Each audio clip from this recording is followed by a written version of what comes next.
안녕하세요. 고려대학교 반도체공학과 신창환입니다. 오늘 미래 기술을 열심히 공부하고 또 기술 개발의 주역이 될 미래 인재들 앞에서 제가 가지고 있는 풀지 못한 문제들을 공개하는 뜻깊은 시간이라고 생각하고 강연을 준비했습니다.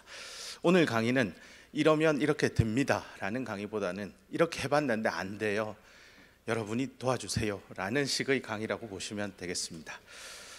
자, 화면에 보고 계신 자료를 보시면 저랑 비슷하게 생긴 사진이 하나 있는 걸 확인하실 수 있습니다. 세상이 너무 빨리 변해서요, 예전에는 저런 사진을 구하려면 예술가에게 찾아가서 제 증명사진 한 10대 주면서 좀 예쁘게 캐리커처 하나 만들어 주세요 라고 부탁드리고 한 일주일, 2주일 기다려야 나오는 사진이었습니다. 근데 지금은 제 컴퓨터 앞에서 사진 없으면 핸드폰 들고 바로 찍어서 그냥 바로 버튼만 누르면 저 정도의 사진은 즉시 생성 가능한 시대입니다. 말 그대로 생성형 AI 시대가 개화되었다고 저는 보고 있습니다. 자, 이런 AI 시대의 핵심 인프라 기술은 뭐니 해도 반도체라고 저는 자신 있게 얘기하고 싶습니다. 현재 반도체 기술은 나노미터 스케일까지 개발 완료되어 있고 차후 차세대 반도체 기술로 옹스트롱 미터죠. 10옹스트롱이 1나노미터입니다. 1옹스트롱은 0.1 나노미터입니다. 그래서 1나노미터의 마의 벽을 돌파하는 미래 반도체 기술에 대해서 열심히 연구하고 개발하고 있지만 저도 모르겠습니다. 그래서 오늘 그 해답을 또는 그 힌트를 구하는 위대한 여정을 여러분들과 함께 시작해보고자 합니다. 반도체에 대해서 잘 모르시는 분들을 위해서 왜 반도체가 중요합니까? 라는 질문부터 시작해서 쭉 한 30분 정도 진행해 보겠습니다. 이 자료에서 보시는 대로 1990년부터 현재까지 3번의 기술적 브레이크스루가 있었고 그에 발맞추어서 큰 반도체 시장에 퀀텀 점프들이 있었습니다. 첫 번째는 1990년 글로벌 PC 시대라고 사람들이 명명합니다. 지구상에 보급된 퍼스널 컴퓨터의 총 대수가 2,500만 대를 돌파하면서 학자들이 PC 시대의 개막이다라고 선언했습니다. 당시 반도체 마켓은 보시는 대로 한 50빌리언이니까 1달러를 1,000원으로 환산하면 한 50조, 요즘 환율로 하면 한 70조 원 정도의 마켓입니다. 그 이후로 10에서 15년이 지났을 때 또 한 번의 기술적 변화가 있었는데 바로 모바일 시대의 개화입니다.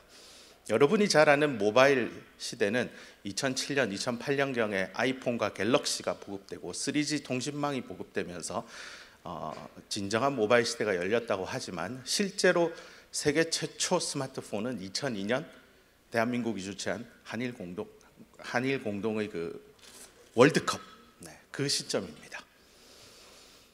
당시의 반도체 마켓은 141빌리언 달러 정도 되니까요, 3배 정도 퀀텀 점프했다고 보시면 되겠습니다. 자, 그 다음 보시죠. 또 10에서 15년 정도 흘렀을 때 어떤 변화가 있느냐.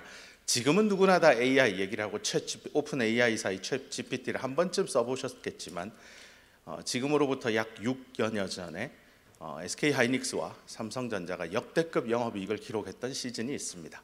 아마 올해 한 번 더 그 기록을 갈아치우겠지만 6년 전에 이미 AI 시대의 개화의 발화점이 있었다고 저는 보고 있습니다.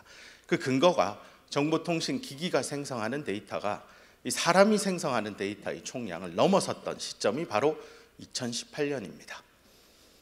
다시 반도체 마켓의 사이즈를 봐주세요. 얼마인지. 모바일 시대 대비 또 3배가 늘었습니다. 이 마켓이 커진다는 건 여러분들에게 멋진 일자리들도 많아지고 굿 페잉 잡, 그러니까 연봉을 많이 주는 고액 연봉의 자리들도 많아진다는 의미입니다. 기업의 숫자도 늘고요. 자, 이렇게 3번의 혁신이 지난 한 3, 40년간에 걸쳐서 있었습니다. 역사는 항상 반복됩니다. 다음번에는 어떤 혁신이 올까요? 라고 여러분에게 질문을 던집니다. AI 다음은 무엇일까요? 벌써 개화 시점 기준으로, AI 시대 개화 시점 기준으로 6년이나 지났습니다. 아니 7년이네요. 이제 2025년이니까요. 앞으로 7, 8년 내에 여기 있는 학부 학생들은 대학원생이 되어 있을 시점쯤, 졸업할 때쯤 대학원생들은 세상에 나아가서 열심히 주니어 탤런트로서 일을 해나가는 그 시점에 내가 학생 시절에 왜 그걸 몰랐을까 하는 후회를 7, 8년 뒤에 하시지 마시고 오늘 이 자리에서 그 힌트 그리고 그 생각을 스스로 해내주시길 바랍니다. 아마 그때쯤 되면 보수적으로 봐도 반도체 마켓은 1000빌리언을 뛰어넘을 겁니다. 네. 자, 그러면 지난 반도체 기술 개발 역사상 도대체 무슨 일들이 일어났습니까? 무슨 일이 일어났는지를 제가 학교에서 열심히 공부하면 향후 어떤 일이 일어날지 예측을 쉽게 해볼 수 있지 않겠습니까? 라는 질문을 던졌습니다. 보는 대로 골든헬 무어 인텔 창업하신 분입니다. 이분께서 물리적인 법칙은 아니고요. 자기가 반도체 업에 종사하면서 쭉 반도체 제품들의 개발 상황을 트렌드를 놓고 봤더니 반도체 칩, 손톱 크기만한 반도체 칩 안에 들어가는 트랜지스터라고 하는 전자식 스위치입니다. 껐다 켰다니까 온, 오프이고 0과 1을 표현하는 최소 단위의 부품 소자입니다. 이 녀석이 반도체 칩 안에 몇 개 들어가는가를 연구를 해봤더니 한 1년 반 내지는 2년 기준으로 2배씩 늘어나는 것들을 확인할 수 있었습니다. 대부분의 공부를 조금만 해본 사람이면 무어의 법칙은 칩 하나에 들어가는 트랜지스터의 개수가 2배씩 2년마다 같은 가격에 늘어난다라고 알고 있겠지만 저는 이 무어의 법칙을 오늘은 다른 말로 드리고 싶습니다.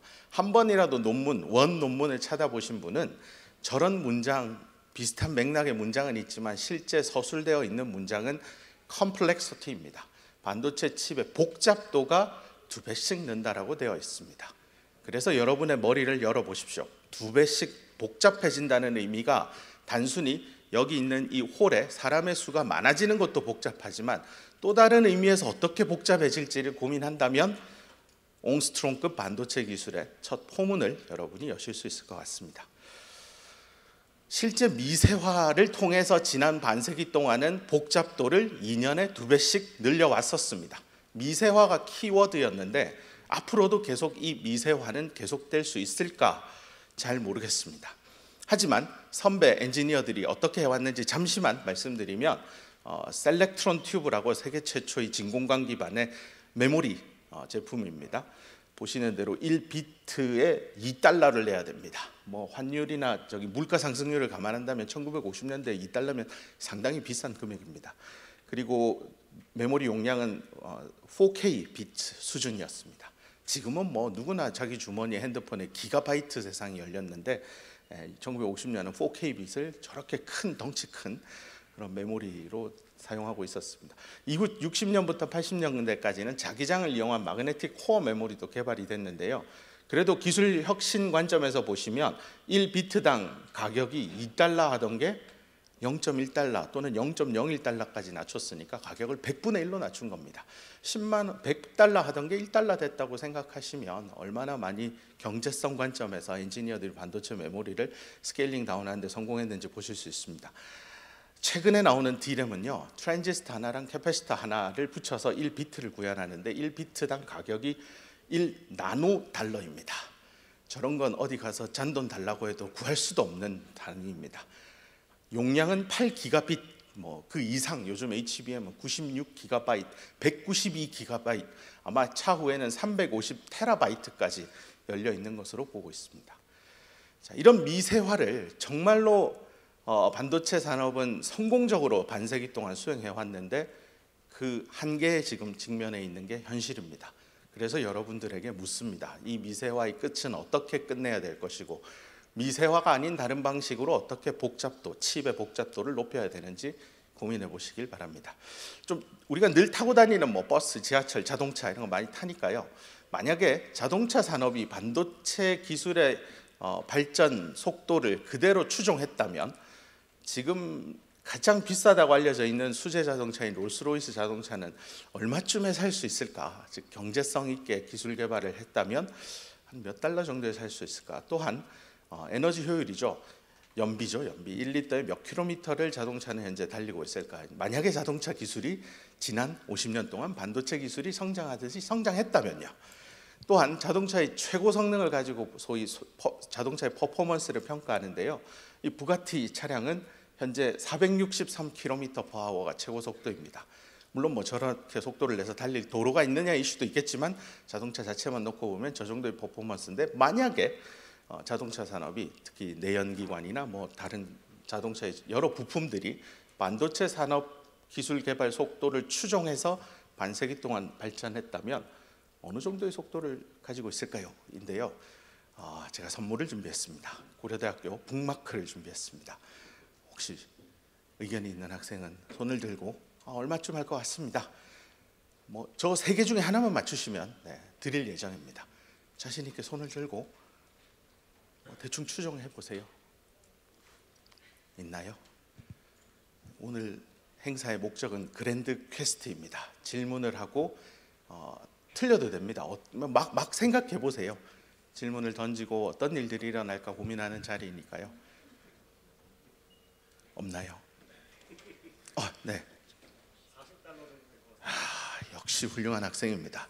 정답을 공개하겠습니다. 만약에 지금 롤스로이스 자동차는 한 10억 이상 합니다.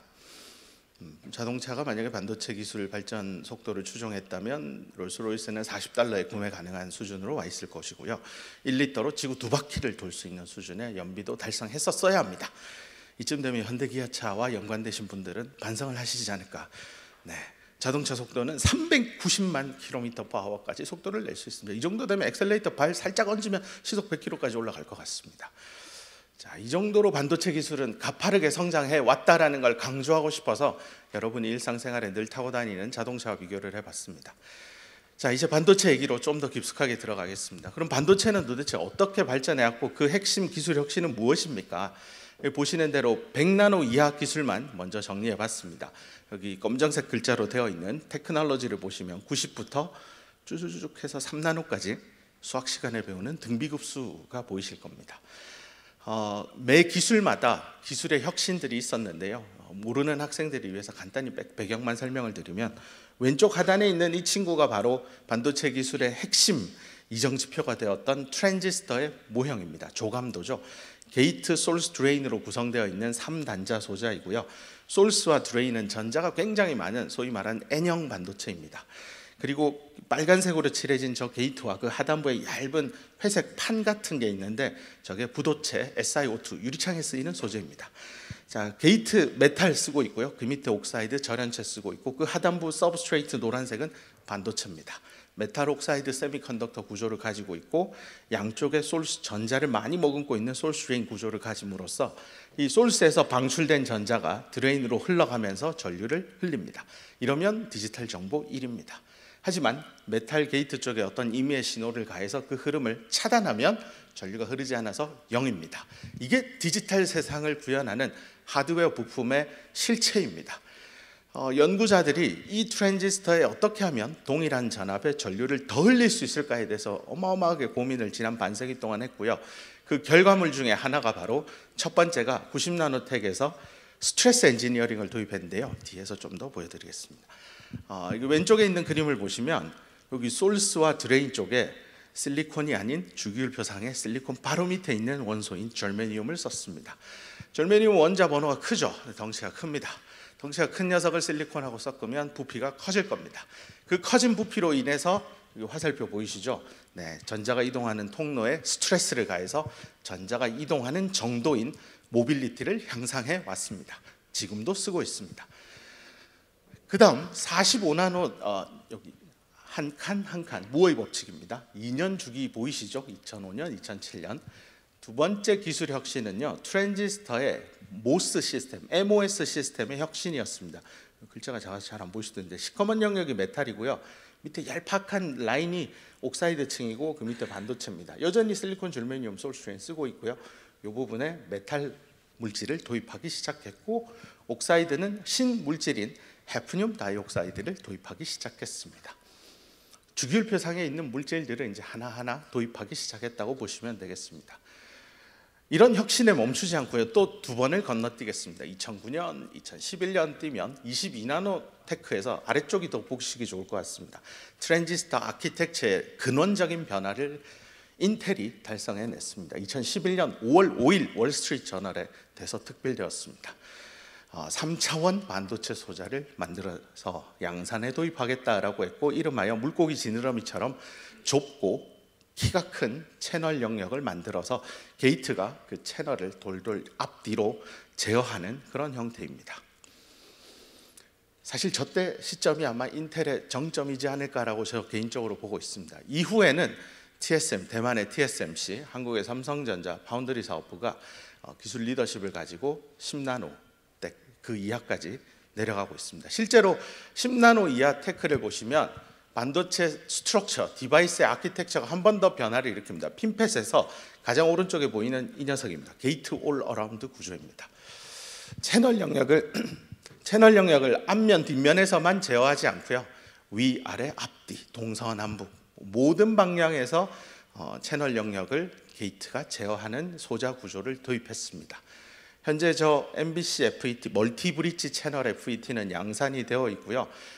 TSMC나 인텔도 2025, 26년 타임에 도입할 예정입니다. 이 다음은 뭘까요? 저도 모릅니다. 저도 모르지만 몇 가지 써봤습니다. 현재 이 분야에 몸담고 있는 R&D 연구자들이 아마 이렇게 되지 않을까요? 라고 하지만 이게 맞다는 얘기는 절대 아닙니다. 하지만 몇 가지만 보여드리면 2024년 또 2번, 3번 정도 띄워보시면 seed fat이라는 단어가 보이실 겁니다. 아까 전에 제가 복잡도 얘기를 했잖아요. 별 얘기 아닙니다. N형 반도체와 P형 반도체를 나란히 두고 그 크기를 줄이는 방식으로 칩 안에 트랜지스터의 개수를 늘렸었는데요. 이제 이게 물리적인 한계에 봉착해서요. N형 반도체와 P형 반도체를 위아래로 쌓는 기술입니다. 스태킹하는 거죠. 스케일링 다운에서 스태킹 업의 시대로 변화하고 있다고 보시면 되겠습니다. 근데 그 변화를 하기 위한 그 첫 번째 포문을 연 게 바로 올해입니다. 2024년 하단부에 제가 빨간색 박스로 표현했는데요. 어려운 단어이지만 백사이드 PDN인데 PDN은 파워 디스트리뷰션 네트워크입니다. 웨이퍼의 전면, 표면만 쓰지 않고요. 웨이퍼의 후면에 반도체 칩에 전기를 공급하는 파워 라인을 삽입하는 기술입니다. 이게 시사하는 바가 큰 게요. 웨이퍼의 표면만 쓰면 웨이퍼 끼리 붙일 때 한쪽을 뒤집어서 붙여줘야 됩니다.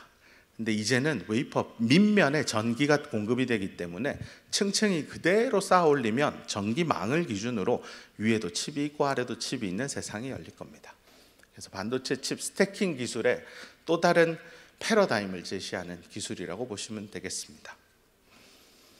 이제 더 깊이 들어갈 겁니다. 제가 모르는 걸 더 자세히 설명하고 여러분에게 답을 여러분의 그냥 가지 않은 길을 같이 손잡고 걸어가 보고자 합니다. 가운데 있는 그림을 보시면 이게 이제 디지털 세상의 0과 1을 표현하는 하드웨어 부품입니다. 소스 드레인 게이트 보이실 텐데요. 저 소스에 있는 이 동그란 원들이 전자 하나하나입니다. 이 친구들은 움직일 수 있으니까 에너지를 가집니다. 그래서 올라가는 방향을 에너지가 증가하는 방향이라 두고 그림을 그린다면 합리적으로 생각하면 그렇죠. 서 있으면 앉고 싶고 앉으면 눕고 싶고 누우면 자고 싶잖아요. 항상 자연계는 에너지를 안정화된 상태, 낮은 상태를 좋아합니다. 그래서 높은 에너지를 가진 전자는 하나, 낮은 에너지를 가진 전자는 다수가 있을 겁니다. 이런 형태의 이런 전자 분포를 띠고 있을 때 여러분에게 묻고 싶은 건 과연 전자가 여기 앉아서 들어갈 수 있는 에너지 스테이트들은 어떻게 구성되어 있을까요? 고체 물리학 서적을 열면 선배 물리학자들이 다 찾아뒀습니다만 제가 드리고 싶은 그랜드 퀘스트는 이 좌석을 바꾸게 되면 트랜지스터의 동작은 어떻게 될까요? 한번 고민해 주세요 라는 질문입니다. 그 관점에서 그래핀도 나오고 뒤에 말씀드린 2차원 반도체 물질도 나올 겁니다. 또 하나는 이 에너지 스테이트에 존재하는 전자의 분포를 결정하는 페르미 펑션이 있는데요. 각 에너지 레벨별로 전자가 발견될 확률을 나타내는 함수인데 그걸 근원적으로 바꿀 수 있는 세상은 없을까요? 이런 것도 질문을 던져봅니다. 현재는 이렇게 실리콘 결정 재료를 활용해서 전자를 분포시키고 이 전자들을 드레인으로 이사를 시키면서 전류를 흘리는데 그 전류를 흘릴 때 문을 열었다 닫았다는 게이트에 전압을 가하게 됩니다. 문제는 여기 있습니다. 요즘에 칩이 너무 뜨겁죠. 이제 앞으로 나오게 될 엔비디아 블랙웰 시리즈도 요즘 발열 이슈 때문에 애를 먹고 있는데요. 그 근원이 전자가 이렇게 이동하면 에너지를 쓰니까 열로 변환이 됩니다. 이걸 어떻게 하면 최소화할 수 있을까를 어떻게 측정할까를 생각해 보면 오른쪽을 보시면 됩니다. 오른쪽 그래프를 보시면 X축이 트랜지스터의 게이트에 인가하는 전압이고요. Y축이 소스에서 드레인으로 이동한 전자 개수를 가지고 전류값으로 환산한 지표입니다. 보시는 대로 온 오프 커런트가 보이실 텐데요. 제가 풀고 싶은 문제는 오프에서 온으로 갈 때 게이트 볼티지를 최소화해서 오프에서 온으로 가고 싶은 겁니다. 달리 말하면 저기 인버스 슬롭이라고 되어 있는데요. 저 기울기를 가파르게 만드는 게 제 연구 주제입니다. 어떻게 하면 가파르게 만들 수 있을까? 그러면 현재 쓰고 있는 구동전압을 1볼트가 아니라 1밀리볼트 아니 1나노볼트까지만 낮출 수 있으면 지금 쓰고 있는 반도체 칩들의 발열은 다 제어 가능합니다. 그런 트랜지스터 만들 수 있을까요? 저도 모르겠습니다. 하지만 그 길에 연구실에 있는 학생들하고 많은 고민들을 같이 하고 있습니다. 제가 이 파워 전압에 오늘 그랜드 퀘스트를 또 하나 집중해서 말씀드리는 이유는 지난 반세기 동안 반도체 칩의 물리적인 사이즈는 마이크로미터 스케일에서 나노미터까지 1000분의 1로 줄였는데 구동전압은요, 여기 보시면 90나노 기준으로 해도 뭐 고작 50%, 옛날로 돌아가서 80년대 70년대 가도 한 5볼트였거든요. 지금 뭐 잘 봐줘서 0.5볼트 봐도 고작 10분의 1입니다. 물리적인 사이즈는 1000분의 1이나 줄였는데 구동전압은 고작 10분의 1 잘 봐줘서 부분 점수 줘서 잘 봐줘서 앞으로 여기를 어떻게 계산해 나가야 될지에 대해서 고민이 많습니다.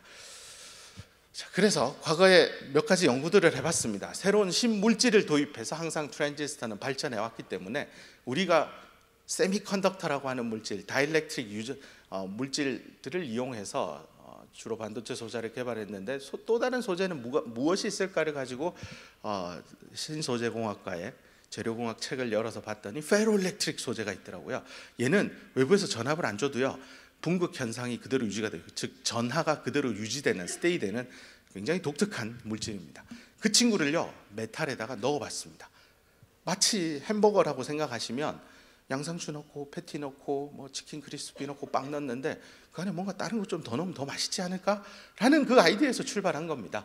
그래서 메탈 영역 안에다가 페로일렉트릭을 넣었더니 아까 앞서 제가 풀고자 했던 여기 보이시죠? 오른쪽 하단부에 있는 이 가파른 슬롭을 일부 구현해낼 수 있었습니다. 근데 저기에서 멈추지 않고 요즘에는 이 핀팻 소자 위에다가요 드레인단에다가 여기다가 이제 해프늄 다이옥사이드, 이 트랜지스터 만드는 제조 공정하고 호환 가능한 물질 안에서 공정 기술만 조금 건드려 가지고요. 오른쪽에 보시는 대로 빨간색 커브 보시면 됩니다. 이렇게 벌떡 온과 오프가 왔다 갔다 하는 저런 트랜지스터도 만들어 봤습니다. 하지만 여기서 끝날 문제는 아닌 것 같습니다. 더 풀어야 할 문제들이 굉장히 많이 있는 것 같습니다. 자, 이제 파트 2로 넘어가겠습니다.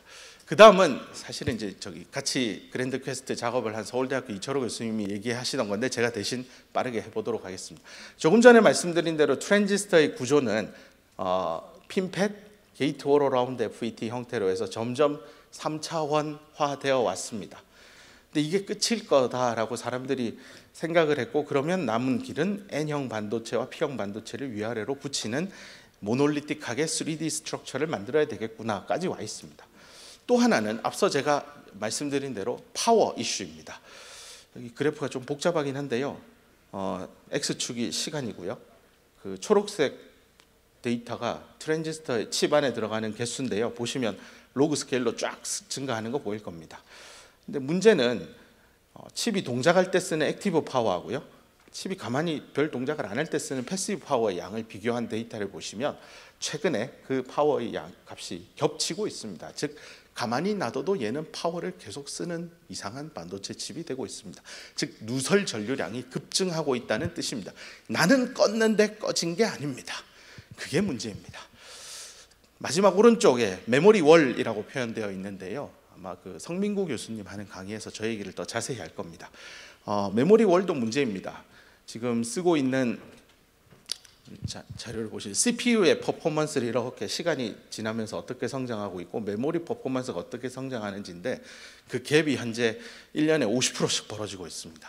이거 해결이 안 됩니다. 그래서 나온 제품이 하이 밴드위스 메모리 HBM입니다. D램 기술이 더 성숙하고 발전하지 못했기 때문에 할 수 있는 일은 D램을 고도화할 수 없으면 여러 개의 D램을 모아서 그래 이렇게 하셔서 8 하이, 12 하이, 16 하이까지 지금 나와 있는 상황입니다. 그럼 이거 답이 없을까요? 이런 상황에서 무엇을 저희는 해야 합니까? 첫 번째 우리가 놓쳤던 부분 트랜지스터에서 바로 전자가 이동하는 통로인 채널의 두께입니다. 이 채널의 두께를 어떻게 하면 더 얇게 할 수 있을까? 얇은 거의 극단적인 끝판 대마왕은 원자 두께입니다. 그러면 지금 우리가 쓰고 있는 실리콘 결정 구조는 3차원 부피를 가진 벌크한 소재인데 이걸 평면 구조를 가지고 있는 2디멘셔널한 머티리얼을 언젠가는 써야 되겠구나라는 생각입니다. 또 하나는 제가 아까 말씀드린 이 부분입니다. 전류전압 곡선에서 어떻게 하면 껐다 켰다를 아주 적은 게이트 전압을 써서 껐다 켰다를 할 수 있을까에 대한 물리적인 메커니즘을 지금은 볼츠만 방식이라고 표현하는데 저걸 뛰어넘는 새로운 형식의 껐다 켰다 하는 전자부품 트랜지스터는 무엇일까이고요.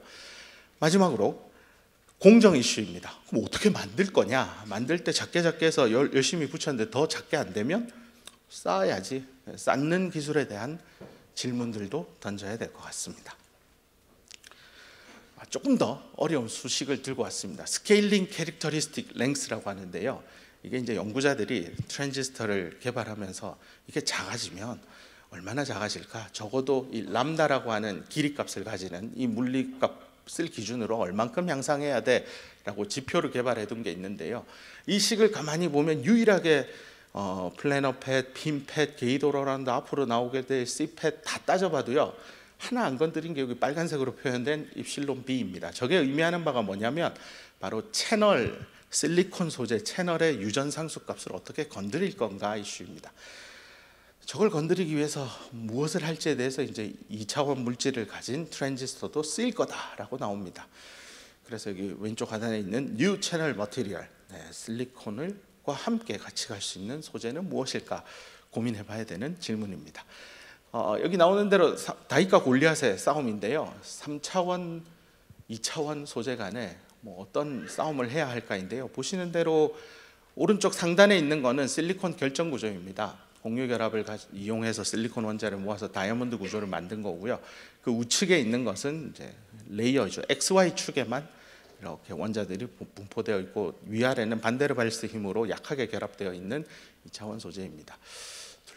결국은 울트라 띵한 소재를 쓴다면 실리콘은 3차원 결정 구조를 더 얇게 하면 결국 원자 레벨까지 가면 2차원 레벨이 될 테니 실리콘이 가지고 있는 고유한 특성은 다 사라질 겁니다. 그때 우리는 어떻게 할 거냐는 거죠. 모르겠습니다. 네. 만약에 나노미터 스케일을 지나서 옹스트롬 스케일 수준의 반도체 기술을 개발해야 된다라고 할 때 기존의 양산 성숙되어 있는 반도체 기술하고 어떻게 호환 가능할까라는 질문인데 1, 2, 3 보이실 겁니다. 웨이퍼 레벨에서 어떻게 얇은 2차원 소재를 증착할 것인가, 두 번째는 더 낮은 구동전압을 어떻게 만들 것인가, 그리고 쌓아 올려야 된다면 기존 CMOS 공정 기술에 어떻게 쌓아 올릴 건가, 이런 얘기들입니다. 근데 이 실리콘이 정말 멋진 소재인 게요, 동일한 사족 원소가 카본이 있고 실리콘이 있는데요, 다이아몬드는 이 세상에서 제일 큰 게 저기 오른쪽에 보이는 주먹만한 크기거든요. 근데 실리콘은요, 저기 왼쪽에 있는 저게 인갓이라고 하는데 길이가 2m 정도 됩니다. 굉장히 큰 단결정을 가진 실리콘을 이렇게 쉽게 뽑아낼 수 있기 때문에 다이아몬드를 쓰지 않고 실리콘 시대가 열려 있는데요.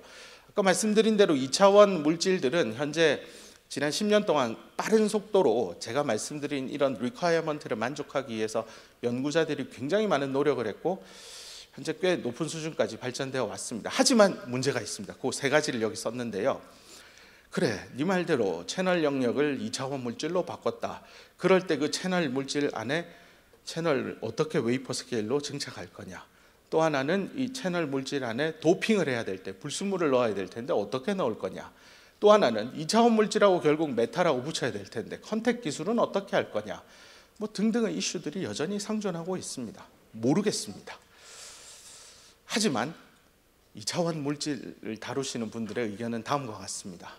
처음에 트랜지스터가 나와서 현재까지 오는 데까지 반세기 이상 걸렸다. 70년이 걸렸는데 2차원 물질은 처음 나온 게 2011년인데 한 10년 조금 넘는 시점에 벌써 웨이퍼 위에다가 수 나노미터급 2차원 트랜지스터를 만들었으니 앞으로 그 전망은 밝을 것이다. 이런 얘기를 할 수 있겠습니다. 실제 TSMC나 삼성, 인텔, 그리고 일본의 장비사인 텔, 유럽의 반도체 공동연합 R&D 그룹인 아이맥에서도 이 연구들을 계속 가열차게 하고 있습니다. 이제 거의 끝입니다. 하지만 저는 여러분들이 그랜드 퀘스트를 찾아갈 때 이 관점에서 꼭 준비를 해보길 바랍니다. 바로 경제성입니다. 이전 반도체 기술 대비 비용을 줄일 수 없다면 그 기술은 세상에 절대로 나오지 못합니다. 연구실에서 묻힐 겁니다.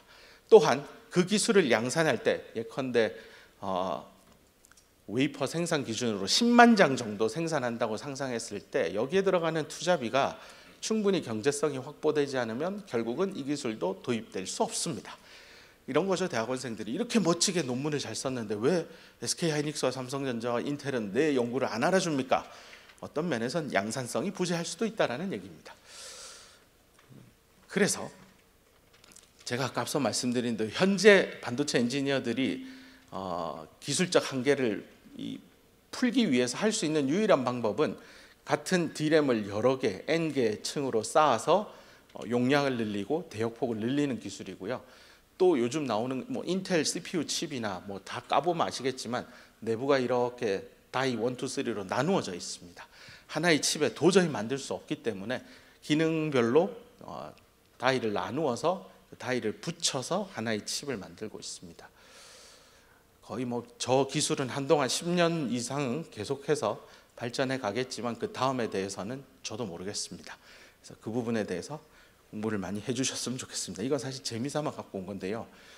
그 구구단을 6단부터 외워야 할 거요만 합시다. 손가락을 펴보시면요, 5개잖아요. 그러니까 6단을 하기가 어렵습니다.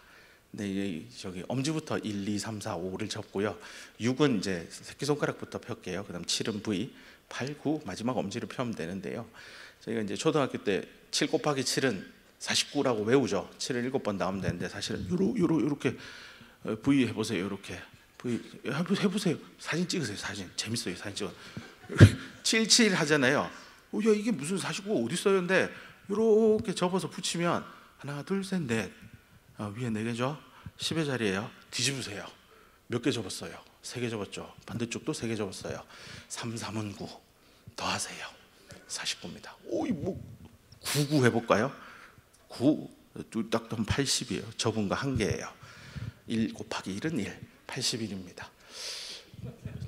68도 해보세요. 그럼 40이고 3, 42.